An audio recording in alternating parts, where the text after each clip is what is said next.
sebab perbuatanmu hebat dan dahsyat bagi kami, yang telah mentahirkan dan menebus kami, menghapuskan segala dosa-dosa kami. Engkau adalah Allah yang bertata di tempat maha tinggi turun ke dunia ini untuk memberikan kami hidup yang kekal, dengan Engkau menghapuskan segala dosa dan kejahatan kami. Dan Engkau terus menyertai memimpin kami sampai kepada akhir kesudahan zaman. Engkau tidak pernah meninggalkan dan membiarkan kami.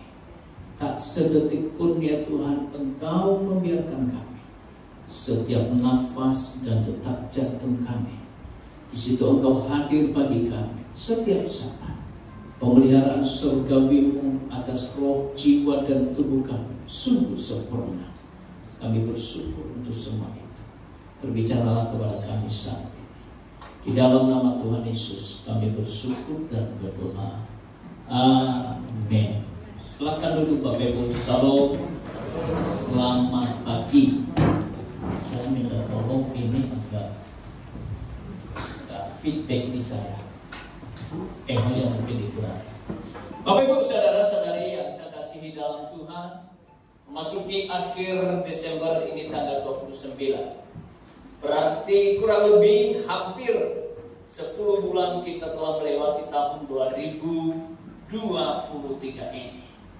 Saya percaya di dalam tahun 2023 ini dengan segala tantangan yang tidak mudah kita hadapi.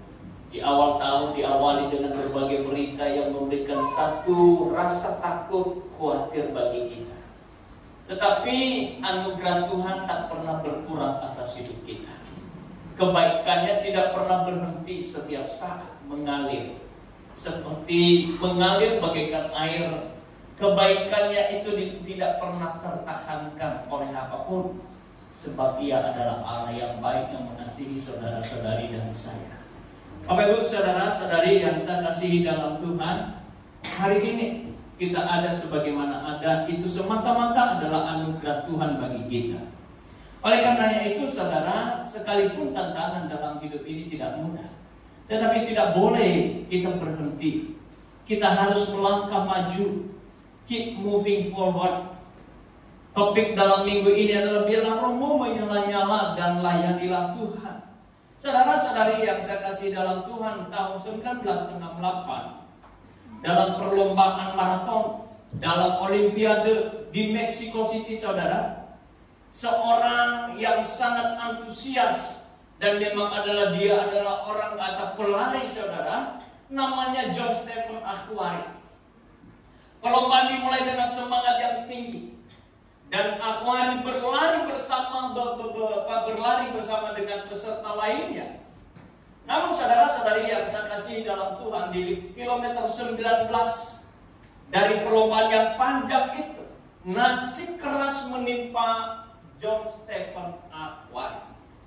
Kakinya kram dan ia jatuh ke tanah yang keras. Bahkan lebih parahnya saudara, dia tertabrak oleh pelari-pelari yang lain yang berlarian di belakang. Saudara-saudari yang saya kasih dalam Tuhan, tahun 1968 itu menjadi saksi salah satu kisah inspiratif yang legendaris dalam sejarah maraton. Seorang pelari asal Tanzania ini bernama Stephen John Akhwari, saudara, sangat-sangat memberikan inspirasi bagi dunia, khususnya para pelari. Bapak Ibu yang saya kasih dalam Tuhan, perlombaan itu saudara dimulai dengan semangat yang tinggi. Dan Akhwari berlari bersama peserta lainnya dengan sesuatu hal yang ia inginkan akan memperoleh medali.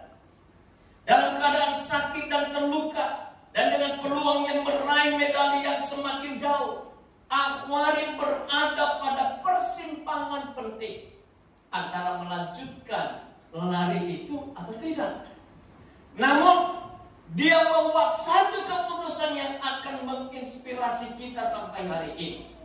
Dia memutuskan untuk melanjutkan perlombaan meskipun dalam keadaan fisik yang buruk. Saudara-saudari yang saya kasihi dalam Tuhan, ini bukan hal yang mudah bagi dia. Sementara pelari-pelari lain telah menyelesaikan perlombaan dan merayakan kemenangan mereka, Akhwari masih berjuang di jalur maraton yang panjang. Walaupun kakinya terluka dan tubuhnya lelah, dia tidak pernah menyerah. Pada sore hari yang panas, saudara-saudari, dengan penonton yang hanya tersisa sedikit, Akhwari akhirnya mencapai garis finish. Saat tiba di garis finish, saudara, semua orang terperangah. Dan kemudian orang-orang di sekitar lapangan itu memberikan standing ovation. Lalu kemudian setelah itu seorang wartawan menghampiri dia, bertanya kepada John Stephen Akhwari dan bertanya, mengapa engkau harus memutuskan berlari? Bukankah juga sebenarnya kalau kamu berhenti orang bisa memakluminya? Semua orang bisa memahaminya. Saudara-saudari, apa yang dikatakan oleh John Stephen Akhwari? Dia berkata, my country didn't send me 5,000 miles to stay the race, but they sent me 5,000 miles to finish it. Negaraku tidak mengutus aku untuk memulai pertandingan, tapi mereka mengutus aku untuk menyelesaikannya sampai garis. Bapak Ibu, saudara-saudari yang saya kasihi dalam Tuhan, memang diawali pada waktu kita memulai sesuatu selalu ada gairah, selalu ada semangat, bahkan roh kita terus berkobar-kobar. Tapi seringkali ada hal-hal yang tidak kita duga dalam perjalanan kita dalam untuk melanjutkan segala sesuatu. Siapa yang suka makan es krim? Ada sedikit sekali yang suka makan es krim. Siapa yang suka makan es krim?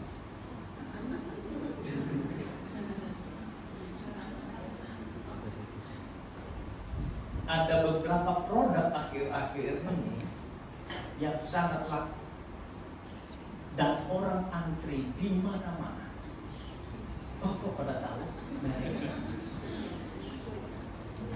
Awalnya saudara, semua antri panjang. Tidak hanya di Palembang, di Bangka juga begitu. Wah, dari pagi sampai malam antri. Tapi hari demi sehari yang antri itu mulai saya melihat kemarin misalnya, loh, kok berasa? Saya tanya ke semalam, siapa namanya? Sama Riko kalau nggak salah. Di sini merek es krim model gitu tuh masih antri, enggak, udah mulai menunggu. Saudara, kira-kira kalau saudara sebagai pengusaha merek es krim itu masih mau lanjut tidak?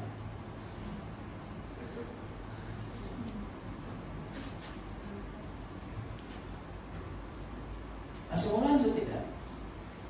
Saudara, kisah John Stephen Akhwari mengingatkan kita bahwa di dalam hidup kita akan menghadapi banyak cobaan dan rintangan yang tidak mudah. Namun saudara yang saya kasihi dalam Tuhan, ketekunan dan tekad yang kuat dapat membawa kita untuk melewati situasi yang tampaknya mustahil. Keputusannya untuk melanjutkan perlombaan meskipun dalam kondisi yang sangat buruk adalah contoh yang memberikan inspirasi bagi kita bahwa gairah dan semangat kita tidak bisa dan tidak boleh patah arah atau tak boleh menyerah. Untuk apa saudara? Untuk mencapai garis. Situasi yang mudah berubah, tantangan yang tidak mudah saja membuat langkah kita terhenti. Bahkan tidak tertutup kemungkinan dapat berbalik arah. Sebagaimana pada waktu itu bangsa Israel setelah melewati padang gurun waktu keluar dari Mesir dan kemudian sesampai di Gunung Nebo, pemimpin besar mereka namanya Musa mati. Berpikir sejenak, pemimpin sehebat Musa tidak ada satupun yang ada di antara bangsa Israel. Tetapi ada seorang yang sangat setia menemani menyertai Musa. Di dalam segala keadaan, ia tetap menyertai Musa. Sekalipun ia pernah juga mengalami ancaman bahkan teror dari bangsanya sendiri. Itu namanya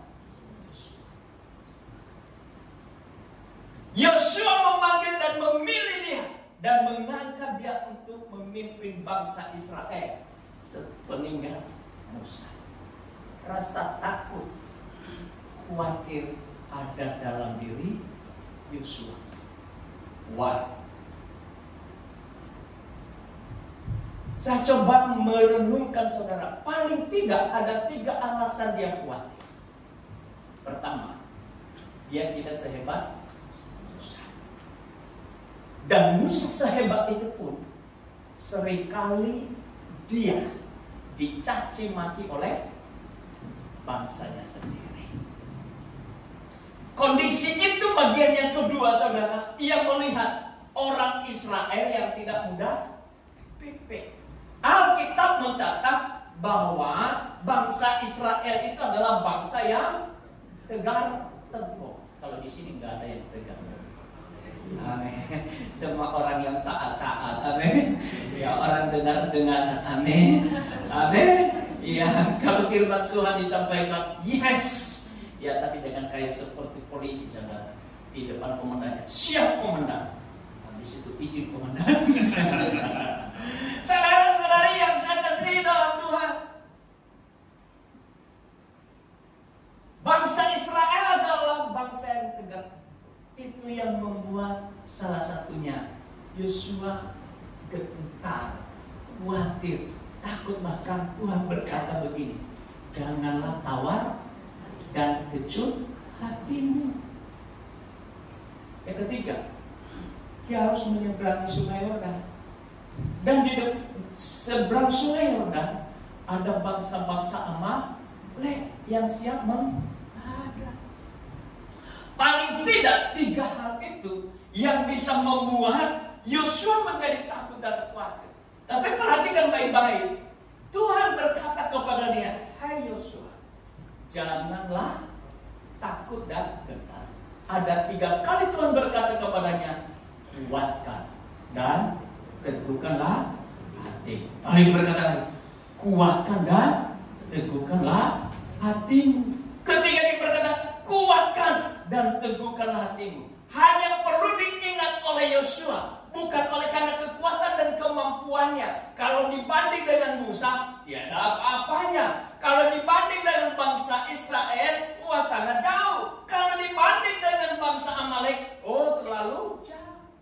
Tetapi Tuhan berkata kepada dia, hei Yosua, sebagaimana aku menyertai Musa, demikian juga aku menyertai engkau. Aku tidak akan membiarkan engkau dan tidak meninggalkan engkau sekali-kali.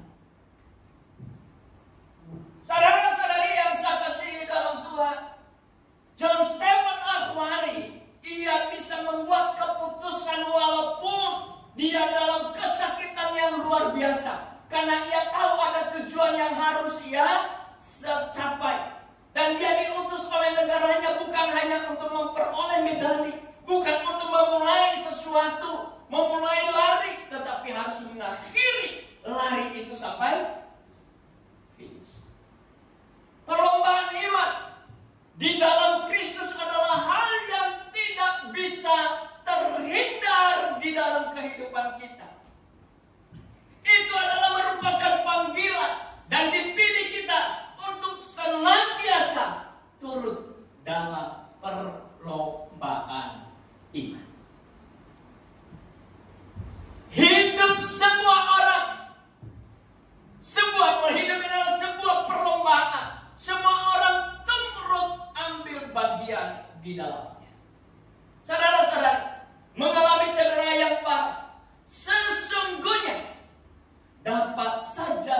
membuat langkah John Stephen Akhwari terhenti. Tidak melanjutkan lomba larinya dan kemudian pulang ke negaranya. Dan pasti yang bisa dipastikan, termasuk kita di sini, ya kalau kita ada pada saat itu, kebetulan saya baru lahir tahun itu. Ya, tapi kalau saja saya sudah mungkin bisa memahami, mengerti keadaan John Stephen Akhwari, saya bisa memahami, oh, apa-apa juga kalau dia tidak melanjutkan. Dapat dipahami saudara, pasti semua orang dan rakyat Tanzania asal dan negara John Stephen Akhwari yang mengutusnya turut dalam perlombaan itu, semua dapat memahami kalau ia berhenti, tidak melanjutkan pertandingan itu. Namun saudara, bagi John Stephen Akhwari, negara mengutusnya bukanlah hanya sekali lagi mendapatkan apa saudara? Medali emas. Tetapi ia harus menyelesaikannya sampai garis akhir. Itulah yang mendorong John Stephen Akhwari memiliki tekad dan semangat yang berkobar dan terus berusaha berlari sampai garis akhir perlombaan itu. Tekad dan semangat Akhwari mengingatkan kita akan apa yang disampaikan oleh Paulus di dalam Roma 12 ayat 1 sampai 3. Saya bacakan kepada kita Bapak. Karena kita mempunyai banyak saksi, bagaikan awan yang mengelilingi kita, marilah kita menanggalkan semua beban dan dosa yang begitu merintangi kita, dan berlomba dengan tekun dalam perlombaan yang diwajibkan bagi kita. Ayat kedua, marilah kita melakukannya dengan mata yang tertuju kepada Yesus, yang memimpin kita dalam iman, dan yang membawa iman kita itu kepada kesempurnaan, yang dengan mengabaikan kehinaan, tekun memikul salib, ganti sukacita yang disediakan bagi dia, yang sekarang duduk di sebelah kanan tahta Allah. Ayat ketiga, ingatlah selalu akan dia. Perhatikan, ingatlah selalu akan dia, yang tegur menanggung bantahan yang sehebat itu terhadap dirinya dari pihak orang-orang berdosa, supaya jangan kamu menjadi lemah dan putus asa. Saudara-saudari yang saya kasihi dalam Tuhan, merupakan keinginan kita semua bila di saat sedang berlomba senantiasa dalam kondisi yang sehat dan fit. Dengan demikian akan memudahkan kita untuk bisa menyelesaikan perlombaan yang dimaksud. Namun saudara, ada saja hal yang kita tidak duga. Terjadi kendala dapat mencegah dan menghadang langkah yang membuat kita berhenti dan tidak sampai menyelesaikan perlombaan tersebut. Hal ini saudara tentu bisa saja terjadi dari dalam atau dari luar diri kita. Kendala itu bisa dari dalam, juga bisa dari luar. Tentu keadaan yang tidak kita kehendaki itu terjadi dalam hidup kita. Nah, oleh karenanya saudara-saudari yang saya kasih dalam Tuhan, dalam menghadapi situasi seperti itu, agar langkah iman kita tidak terhenti, namun terus melangkah maju dalam menyelesaikan perlombaan yang sedang kita hadapi, maka Paulus memberikan nasihat. Pertama saudara, dikatakan marilah kita menanggalkan apa saudara yang perlu ditanggalkan? Semua beban dan dosa yang begitu merintangi. Saudara-saudari yang saya kasihi dalam Tuhan, seorang pelari agar ia lincah bergerak cepat, maka ia hanya akan memakai pakaian seringan mungkin. Saya ulang, dia hanya memakai pakaian seringan Mungkin. Gak mungkin dia pakai jas. Adakah pelari yang pakai jas? Ya.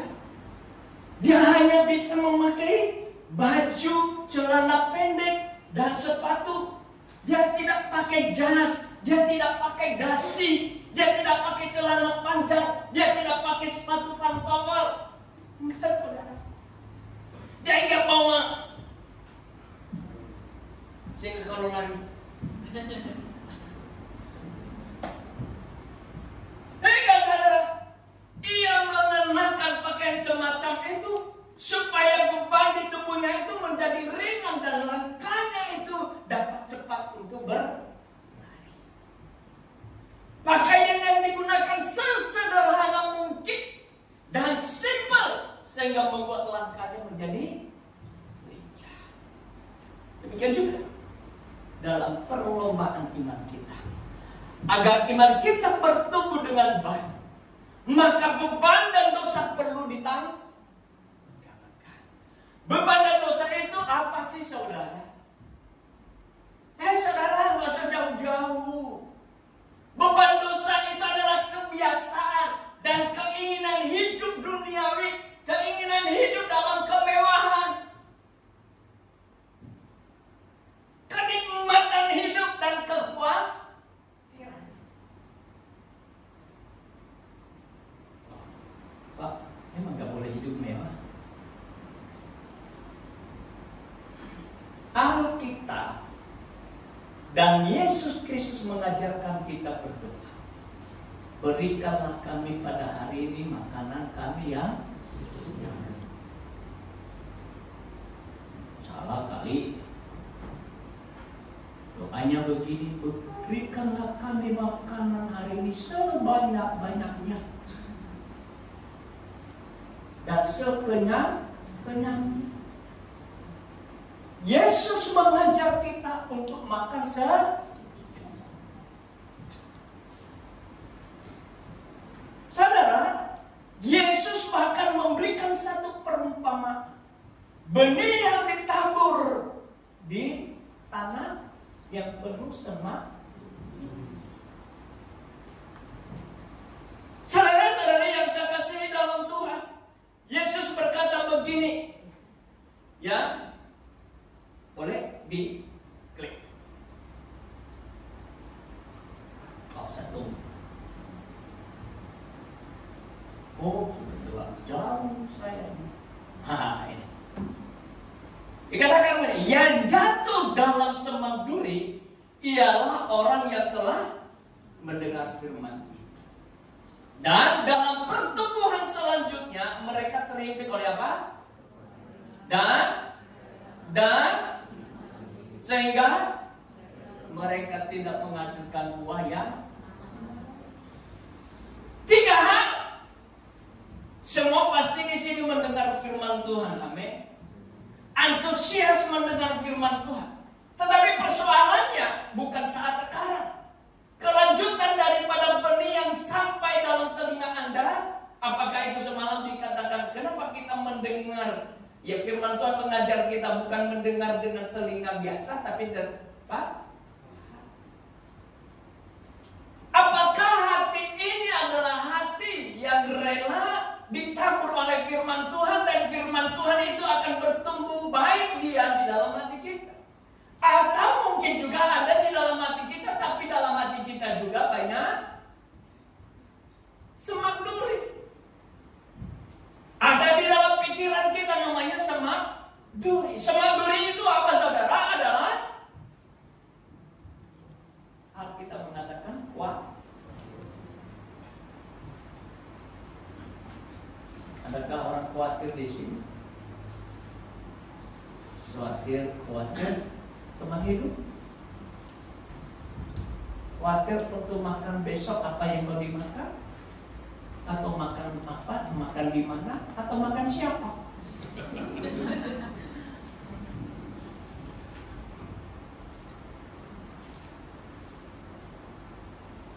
Atau ini mau menikmati hidup? Saudara, kita hidup bukan untuk diri sendiri. hal yang paling menyedihkan dalam hidup seseorang adalah myself. Ego, serba aku dan aku. Hanya memikirkan kenyamanan diri sendiri, hanya memikirkan diri sendiri, serba aku. Perhatiannya aku, pujiannya aku, segalanya aku. Ini orang paling malang di muka bumi. Kalau ada model begini, tapi di sini nggak ada orang malang. Yang adalah dari malam. Saudara-saudari yang saya kasihi dalam Tuhan, coba kita cek hidup kita hari-hari ini. Kita penuh dengan kekhawatiran, atau kita mengejar kenikmatan hidup, atau kekayaan. Kamu salah nggak kalau kaya? Oh enggak. Tapi persoalannya saudara, kalau kekayaan atau berkat itu menjadi tujuan, kau datang beribadah supaya engkau diberkati. Kau bangun pagi berdoa supaya engkau diberkati. Semua supaya aku diberkati. Pertanyaannya, tujuan untuk diberkati apa?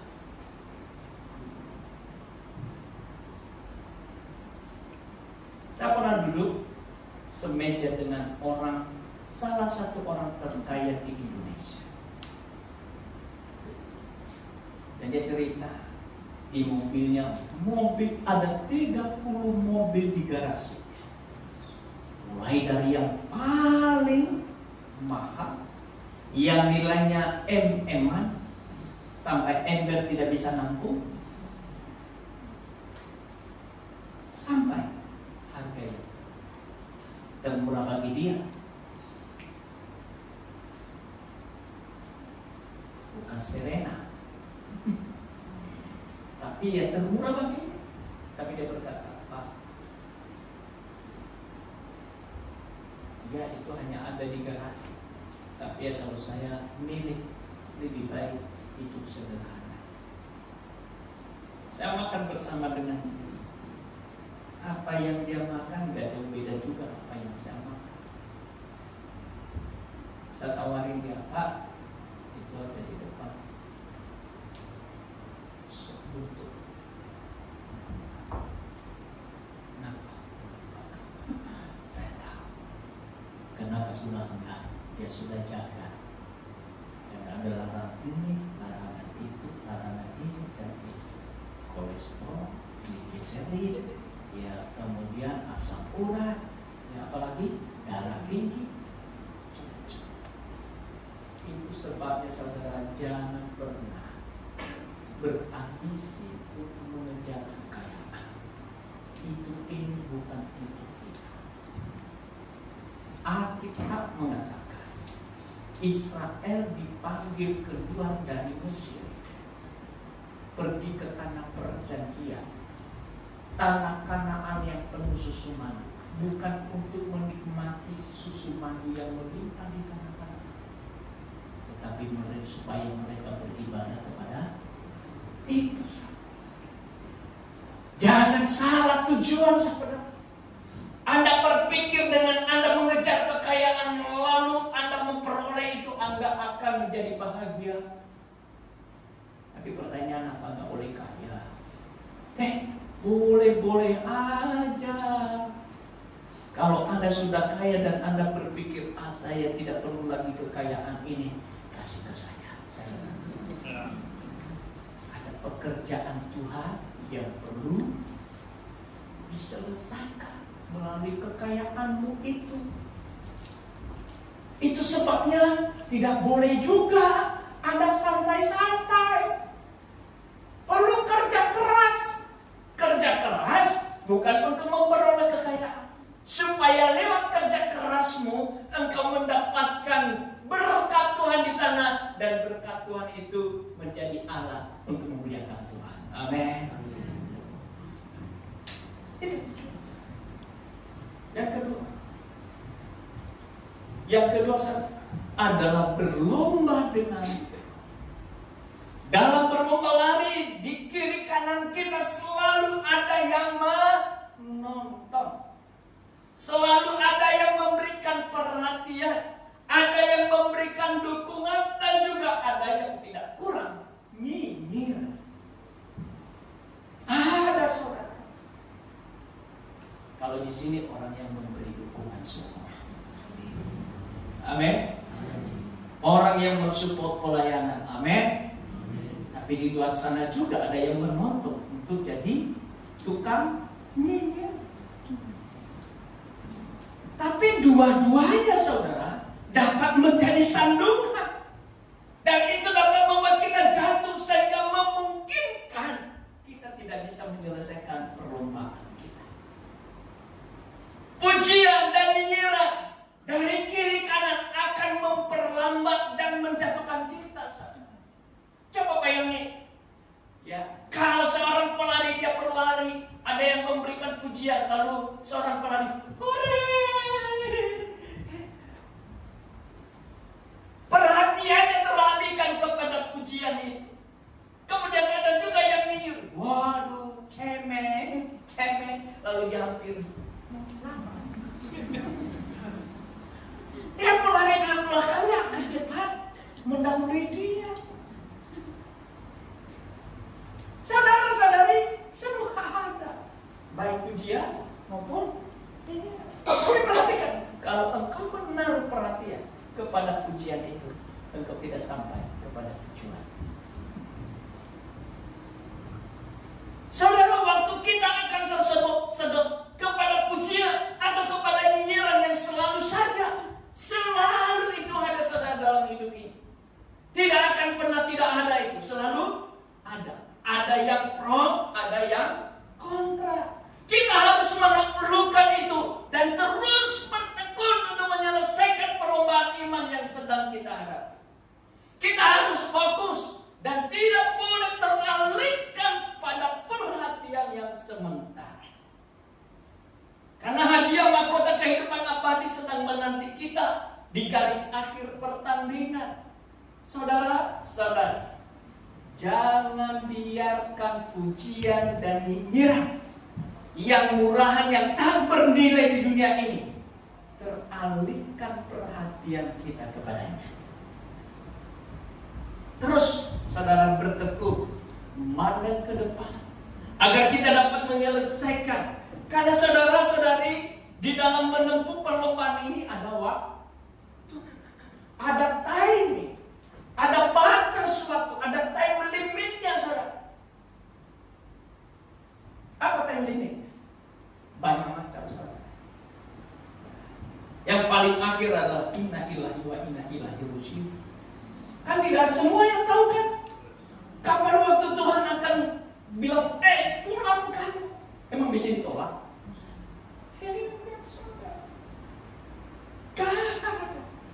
Atau saudara bisa saja mengalami kendala sakit, bisa kan? Kan nggak ada yang berharap untuk sakit, bukan? Tapi bisa. Itu juga mengurangi waktu.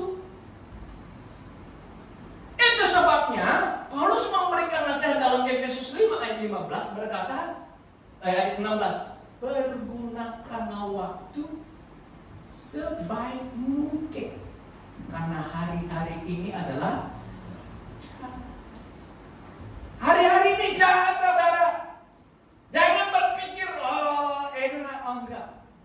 Banyak di sekitar kita yang bisa menggoda kita untuk berbuat jahat, tertarik kepada kejahatan. Banyak, saudara. Apalagi sekarang yang main slot, saudara. Ada slot tawarin, dapat jual. Ya, ada lagi namanya pinjol. Waduh, banyak tawaran. Apalagi saudara, habis waktu ini masa pemilu kan? Waduh, tadi Pak Edu kasih saya. Ya, ada kot-kot yang saling sindir menyindir satu dengan yang lain. Kalau kita habisin waktu kita di situ, saudara, kita kehilangan banyak waktu. kita harus fokus kepada apa yang harus kita kerjakan. Gak boleh teralihkan dengan yang lain. Saya mau berkata begini, Anda dipanggil untuk apa? Jadi bisnismen, bekerja sebagai bisnismen yang profesional. Dan kerjakan itu seprofesional mungkin. Yang kedua, kalau Anda sebagai pelayan Tuhan, jadi pelayan Tuhan. Jangan teralihkan lagi. Saya mau berkata begini, temukan panggilan. Dan kalau engkau menemukan panggilanmu, engkau berikan hidupmu di situ. Jangan berpikir sebenarnya kamu panggilannya untuk melayani, tapi karena ada tantangan, di sana lebih mudah bisnis, berusaha jadi bisnismen. Di sini bisnismen, waduh kan dalam banyak, beralih. Kayaknya kalau buat gereja lebih gampang ya. Ini Pak Andrew ini, sekarang jemaatnya sudah 80, ya, dan luar biasa ya. Waduh, dia itu persembahan 80 kali 10.000, paling tidak 20.000, jadi sudah 1,6, belum perpuluhan, belum persembahan khusus. Lumayan juga ya, panggil pendeta yang cukup pintar berkhotbah, ya, hanya bayar sedikit, yang lainnya buat saya. Banyak kan yang berpikir untuk itu sekarang.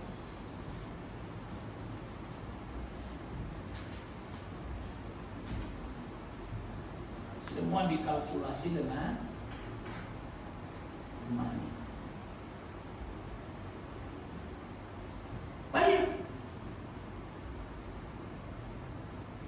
Saya berharap semua yang ada di tempat duduk gereja ini mengenal panggilannya masing-masing. Kenali panggilan. Sebagai pengusaha-pengusaha yang hidup takut akan Tuhan, jadilah pengusaha yang seperti hamba Tuhan. Kalau engkau menjadi pelayan, benar-benarlah engkau jadi hamba Tuhan yang melayani Tuhan, bukan hamba yang jadi pengusaha.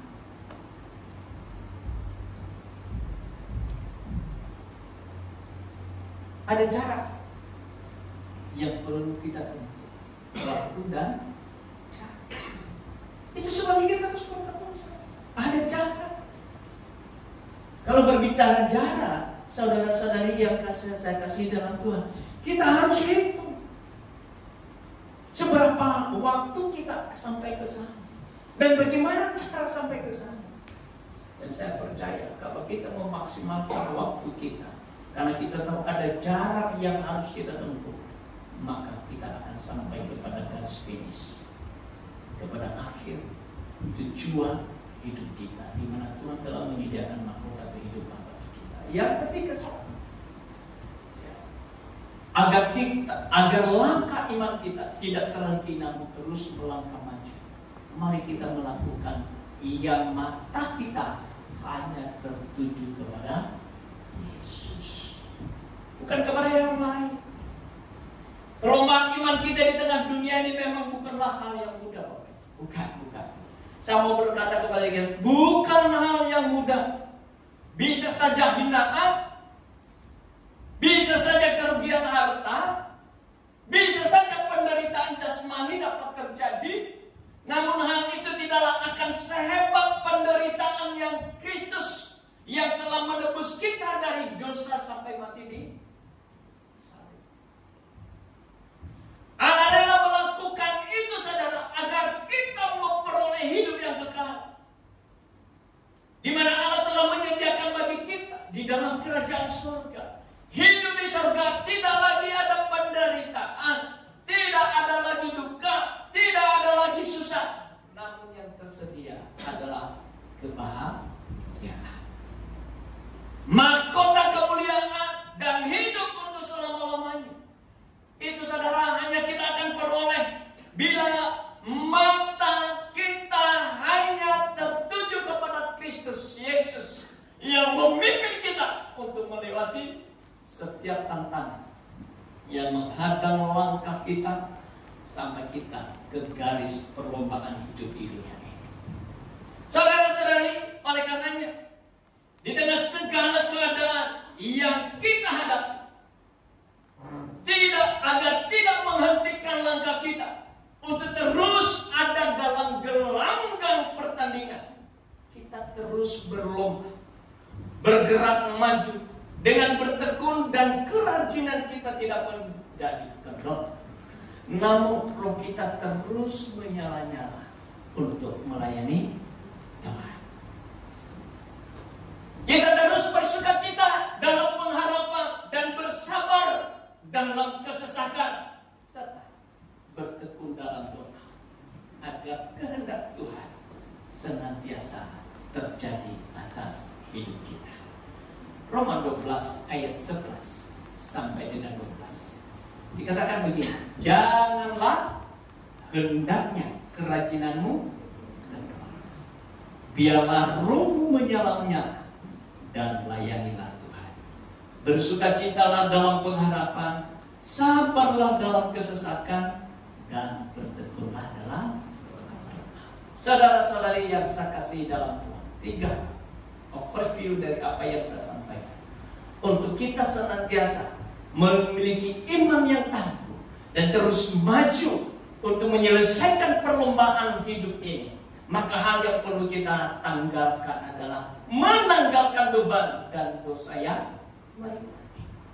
Yang kemudian adalah tekun di tengah segala tantangan yang sedang kita hadapi.